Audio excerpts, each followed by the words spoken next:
जरूर या संदर्भातली बैठक ही उच्चस्तरीय बैठक घेण्यात येईल. माननीय मुख्यमंत्र्यांना विनंती करण्यात येईल आणि मुख्यमंत्र्यांच्या उपस्थितीत अशा प्रकारची बैठक घेण्यात येईल. आपण चर्चा करून भारत माता थिएटर जर पुन्हा एकदा नवीन रूपाला आलं तर मराठी चित्रपटासाठी खूप मोठी एक योगदान त्यामध्ये लावेल अशी मी तुम्हाला विनंती करतो.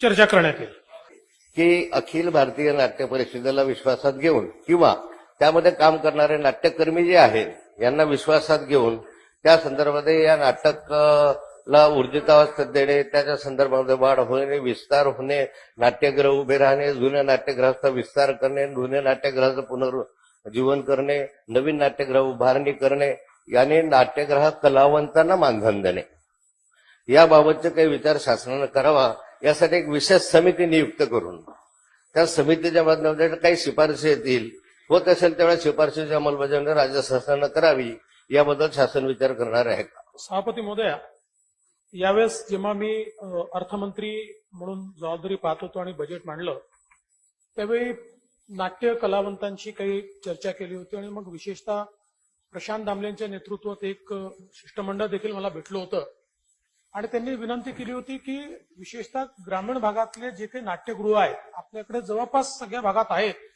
पण त्यांची अवस्था चांगली नाही आणि त्या नगरपालिकांकडे त्याच्याकरता निधी उपलब्ध नाही आहे. त्यामुळे त्याची अगदी कोटी, 1.5 कोटी, 50 लाख एवढा जरी खर्च केला तरी ते सुस्थितीत येऊ शकतात आणि म्हणून या बजेटमध्ये आपण स्पेसिफिक त्याच्याकरता निधी ठेवला.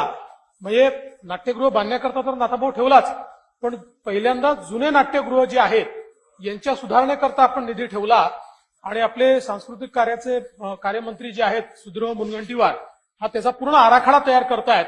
त्यांनी प्रायोरिटीने कुठले त्याच्यामध्ये पहिल्यांदा घ्यायचे त्या संदर्भात त्यांनी देखील प्रशांत दामले आणि त्या सगळ्या शिष्टमंडळाशी नाट्य परिषदेशी किंवा आपल्या साहित्य परिषदेशी सगळ्यांची चर्चा केली आहे आणि त्यानुसार जसं आपण सुचवलं तशा प्रकारे आम्ही हे जे काही आपले सगळे नाट्यगृह आहेत हे सुस्थितीत आणणे आणि ज्या ठिकाणी नाट्यगृह नाही त्या ठिकाणी ते बांधणे हे आपण निश्चितपणे करू. मुळात याच्यामध्ये सगळ्यात मोठा आपल्यासमोर प्रश्न हा मोठ्या शहरांचा आहे. मुंबईसारख्या शहरामध्ये प्रॉपर्टीच्या किमती वाढल्यामुळे थिएटर किंवा नाट्यगृह हे कसं आपल्याला रिअल इस्टेटमध्ये कन्व्हर्ट करता येईल अशा प्रकारची एक लोकांमध्ये थोडी चढाओढ असते. पण जसं मगाशी सांगितलं की आपण एक मुख्यमंत्र्यांसोबत बैठक घेऊन माझं तर मनात असं आहे की नाट्यगृह वाढली पाहिजेत. आता परवा मराठी सिनेमाचा प्रश्न आपल्या समोर आला होता.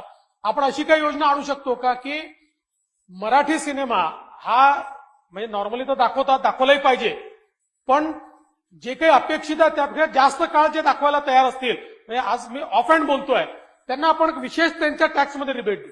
काहीतरी अशा प्रकारचं एखादी आपल्याला योजना आणता येईल का याचाही विचार या बैठकीमध्ये आपण करू आणि निश्चितपणे मराठी सिनेमा असेल, नाट्यसृष्टी असेल, एक उल्लेख केलाच पाहिजे की आज भारतामध्ये वेगवेगळ्या लँग्वेजेसचे जे थिएटर आहे किंवा विशेषतः जे काही थिएटर भारतातले आहे हे जिवंत ठेवण्याचं काम जर कोणी केलं असेल तर ते आपल्या मराठी थिएटरने केलं, मराठी रंगभूमीने केलं.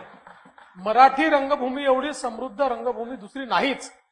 आज आपण पाहतोय मराठी, बंगाली आणि हिंदी त्यातही मराठी पहिल्या क्रमांकावर. याच्या व्यतिरिक्त इतर ठिकाणची रंगभूमी जी आहे ती हळूहळू खाली चालली आहे आणि म्हणून हे आपलं देखील कर्तव्य आहे आणि म्हणून या सभागृहाच्या ज्या सूचना आल्या आहेत त्यानुरूप निश्चितपणे कारवाई केली जाईल.